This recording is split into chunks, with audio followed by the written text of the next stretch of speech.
نعرہ تکبیر۔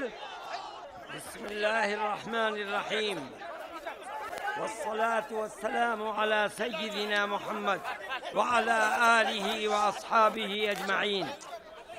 شیخ نے سعودی عرب، حرمین محترمین اور کعبہ مشرفہ سے آپ کی محبت پر آپ کو مبارکبادی پیش کی ہے۔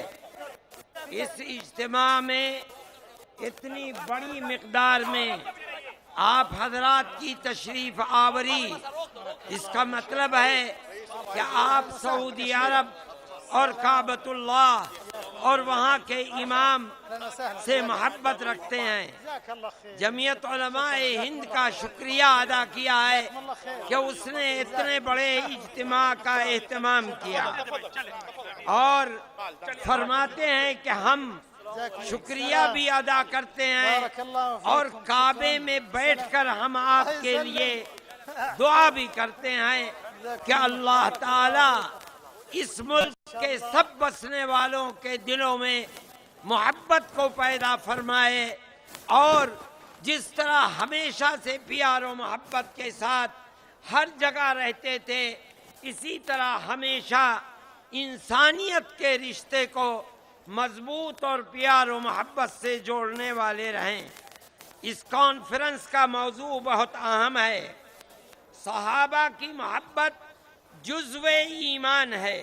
اگر صحابہ نہ ہوتے تو یہ دین صرف نبی تک محدود رہتا، قیامت تک اس کی زندگی کی صورت نہ نکلتی۔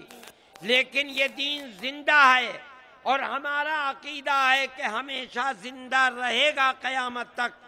یہ در حقیقت صحابہ کی محنتوں کا نتیجہ ہے۔ آخر میں انہوں نے اس سلسلے کے اندر کچھ نصیحتیں کی ہیں۔ فرماتے ہیں کہ ماں باپ کو، اساتذہ کو یہ چاہیے کہ وہ اپنے بچوں کو صحابہ کی تعلیم، صحابہ کی محبت کی تعلیم دیں، اور صحابہ پر طعن و تشنیع سے بچانے کے لیے مراکز کو قائم کریں، مبلغین کو رکھیں، مجلسیں قائم کریں، اور اس کے اندر فضائل صحابہ کو ذکر کیا کریں، اور اگر ممکن ہو تو ایسے خاص چینل الیکٹرانک میڈیا کے بنائے جائیں جن کے اندر صحابہ کی زندگی کو پیش کیا جائے۔ صحابہ کے زندگی کے تراجم کو، ان کی زندگی کیسی تھی، ان کی تعلیمات کیسی تھیں، ان کو پیش کیا جائے۔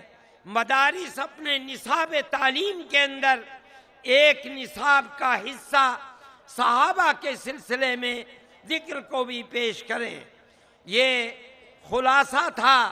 میں اخیر کے اندر آپ سب حضرات کا شکریہ ادا کرتا ہوں۔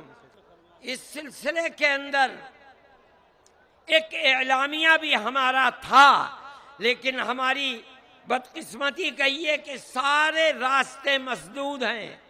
وہ لایا جا رہا تھا لیکن یہاں تک پہنچنے کی کوئی صورت نہ ہو سکی۔